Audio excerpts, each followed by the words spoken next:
akan saya bacakan. Bismillahirrahmanirrahim. Deklarasi bersama advokat, ulama, dan tokoh nasional.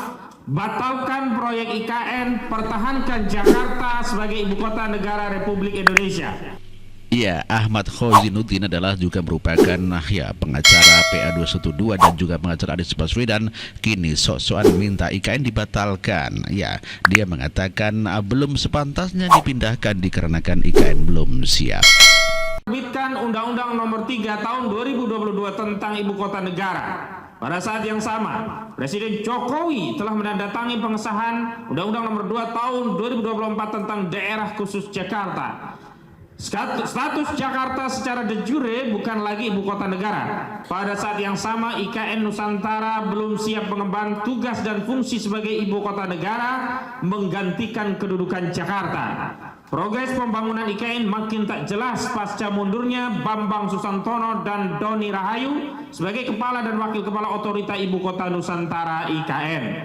Berkenaan dengan hal itu, kami advokat, ulama, dan tokoh nasional menyampaikan pandangan dan sikap sebagai berikut. Pertama, pemerintah terlalu gegabah, gerasa gerusu, tidak prudent karena telah mengesahkan Undang-Undang Nomor 2 Tahun 2024 tentang Daerah Khusus Jakarta. Sementara IKN Nusantara belum berfungsi dan belum siap untuk mengemban tugas dan fungsi sebagai ibu kota negara menggantikan Jakarta. Kedua, penetapan Jakarta sebagai daerah khusus yang tidak lagi menjalankan fungsi ibu kota negara berpotensi menjadikan Indonesia kehilangan status ibu kota negara karena ketidakpastian ibu kota pengganti. Semestinya pemerintah tidak mengubah status Jakarta sebagai daerah khusus ibu kota DKI sampai IKN Nusantara benar-benar siap dan mampu menjalankan fungsi dan tugas sebagai ibu kota negara. Ketiga, ketidakjelasan mekanisme pembiayaan proyek IKN hingga banyaknya masalah di lapangan, khususnya pembebasan lahan, dikhawatirkan proyek IKN akan dijalankan secara otoriter dan mengabaikan hukum, merampas tanah rakyat masyarakat Kalimantan untuk dijadikan IKN dengan dalih proyek strategis nasional seperti yang terjadi di Rempang, PIK 2 Tangerang, dan sejumlah proyek strategis nasional lainnya. Keempat, mundurnya sejumlah investor dan mundurnya Bambang Susantono dan Doni Rahayu sebagai kepala dan wakil kepala otorita ibu kota Nusantara mengkonfirmasi bahwa proyek pindah IKN ini tak layak dan harus dibatalkan. Jika dipaksa dilanjutkan, dikhawatirkan proyek IKN akan mengambil pembiayaan dari APBN seperti proyek kereta cepat secara Jakarta-Bandung, dan kebijakan ini tentu saja akan membebani rakyat. Oleh karenanya proyek pindah IKN harus dibatalkan. Kelima, ketidakjelasan proyek IKN menjadikan masa depan ibu kota negara mengkhawatirkan. Karena itu, untuk antisipasi agar Indonesia tidak kehilangan status ibu kota negara, maka kami menuntut agar pemerintah tetap mempertahankan kota Jakarta sebagai daerah khusus ibu kota negara Republik Indonesia. Namun demikian, pernyataan Ahmad Khozinuddin yang mengatasnamakan ulama akhirnya dipatahkan oleh seorang warga. Deklarasi bersama advokat, ulama, dan tokoh nasional, batalkan proyek IKN. Ulama yang mana? Tokoh yang mana?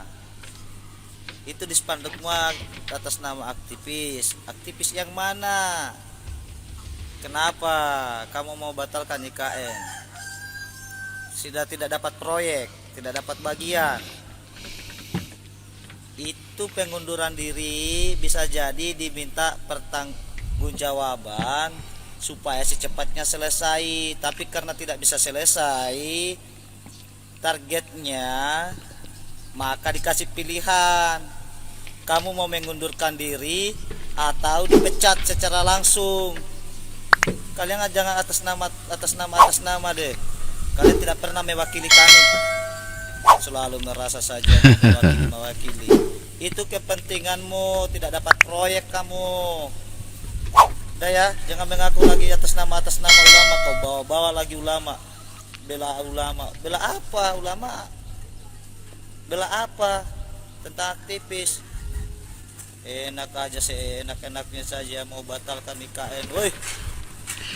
Ya, telak banget apa yang disampaikan oleh seorang warga di mana dia mengatakan bahwa sebetulnya ya Ahmad Khozinuddin dan kawan-kawan ingin membatalkan IKN karena dia tidak mendapatkan proyek. Begitu, sangat telak sekali. Sama seperti Khozinuddin. Anies Baswedan merupakan capres yang menolak pembangunan IKN. Tindakan ini menjadi bukti bahwa Anies tidak setuju adanya upaya pemerataan pembangunan di Indonesia. Padahal IKN sudah nyata memberikan manfaat positif terhadap masyarakat Kalimantan, namun Anies justru menolak keras tanpa alasan yang jelas. Banyak pengamat politik yang berpendapat bahwa Anies Baswedan akan banyak meninggalkan berbagai program kerja yang sudah susah payah dibentuk oleh pemerintahan Jokowi. Anies akan berusaha mengubah seluruh tatanan negara dan juga program pembangunan yang sudah ada. Dengan rencana Anies yang ingin menghentikan proyek IKN membuat masyarakat Kalimantan kecewa karena mereka sudah merasakan langsung manfaat dari proyek IKN ini. Sehingga Anies dinilai hanya akan menghancurkan harapan dan masa depan masyarakat Kalimantan. Ya, HTI, PKS dan Anies Baswedan sama ya, mereka memang tidak ingin Indonesia maju dengan cara menolak IKN. Ya, selama menjadi gubernur saja tidak ada gebrakan pembangunan yang nyata. Selama menjadi gubernur di Jakarta, Anies ya hanya ganti-ganti nama jalan, mengganti rumah sakit menjadi rumah sehat.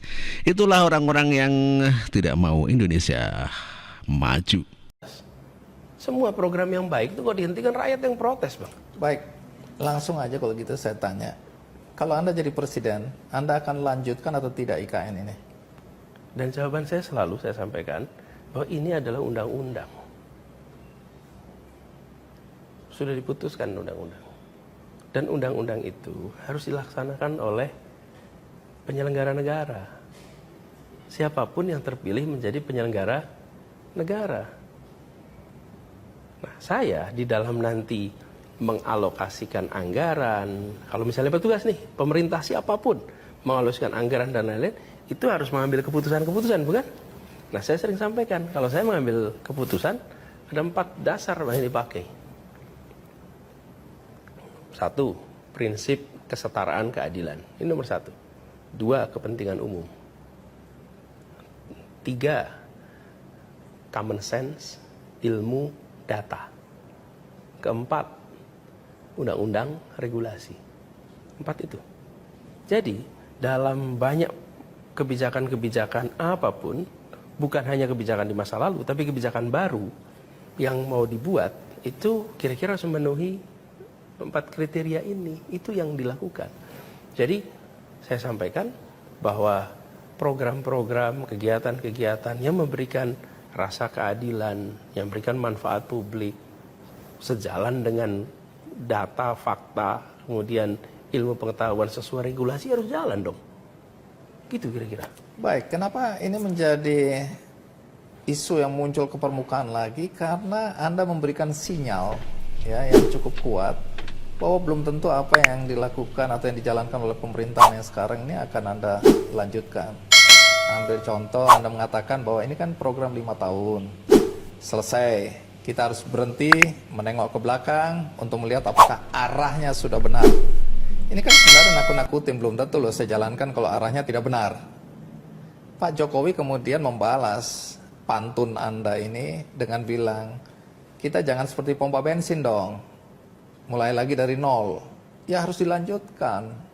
Kemudian ada bilang, kalau sudah SD, SMP, SMA ya harusnya kuliah. Tidak lagi mundur jadi SD atau SMP lagi. Karena itu yang terjadi. Siapapun pemimpin baru, dia mau menunjukkan legasinya, dia batalkan yang ini, dia bangun yang itu.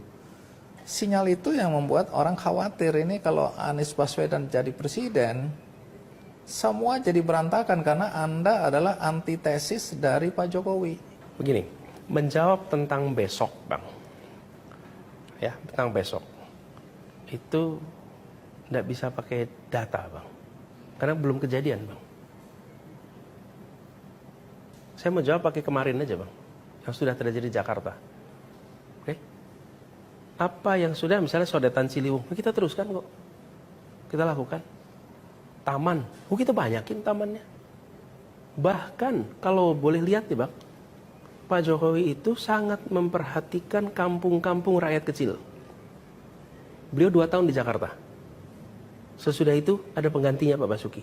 Sesudah Pak Basuki ada penggantinya Pak Jarod sebentar, lalu saya. Boleh dibandingkan coba? Perhatian pada rakyat kecil kampung-kampung. Antara apa yang diarahkan Pak Jokowi dengan kemudian eranya Pak Basuki, dengan eranya Anies, coba dilihat. Kami lindungi, kami tata kampung-kampung itu. Tidak ada lagi rasa takut di kampung-kampung itu. Justru yang ada penataan kampung-kampung. Jadi kalau mau menanyakan apakah mau melanjutkan atau tidak, bukan hanya tanya besok. Besok itu yang menjawab nggak bisa kasih bukti, yang menentang juga nggak bisa kasih bukti, sama-sama belum kejadian, sama depan kok. Makanya saya katakan the best predictor for the future is your past. Bila Allah takdirkan untuk menjadi amanat di sini, maka akan ada keberlanjutan, akan ada peningkatan. Tentu itu adalah nature-nya, Bang. Tidak mungkin kemudian segalanya serba berhenti, segalanya. Kalau menakut-nakuti agak sedikit rasional gitu. Tapi kalau ini tuh agak kelewatan. Dan saya mau katakan, gini dah, lihat kemarin ketika di Jakarta. Faktanya bukan hanya visinya itu sama. Kenyataannya kita lakukan eksekusi tuntas 5 tahun. Jadi Anda hendak mengatakan bahwa Anda bukan antitesis Pak Jokowi? Saya ketika mengambil keputusan terkait dengan kepentingan publik itu menggunakan kriteria. Jadi tadi. Iya. Sehingga orang bisa memprediksi apa kebijakan yang dibuat. Jadi kalau antitesis itu kan begini. Kalau saya antitesis Bang Andi, maka Bang Andi A saya mau B, Bang Andi C saya mau D. Anies hanya pandai berteori, ya seperti itu, tetapi tidak punya kapasitas untuk action atau eksekusi di dalam pemerintahan nantinya. Ya dia ya paling hanya membuat suatu negara yang ya seperti itu saja, jadi stuck dan tidak maju, tetapi juga tidak mundur, hanya begitu-begitu saja. Itulah kenapa selayaknya Anies jangan sampai dimenangkan dalam pilkada Jakarta ini. Alhamdulillah di dalam pilpres kali ini Anies sudah kalah. Tentunya hal ini harusnya menjadikan Anies tahu diri, dikarenakan rakyat Indonesia atau mungkin di wilayah Jakarta pun sebetulnya tidak ada yang minat dikarenakan banyak omon-omon ya. DP 0 rupiah, OKOC, program-program semuanya yang dijabarkan ataupun dikampanyekan Anies Baswedan hampir semuanya tidak dilaksanakan. Omong kosong saja.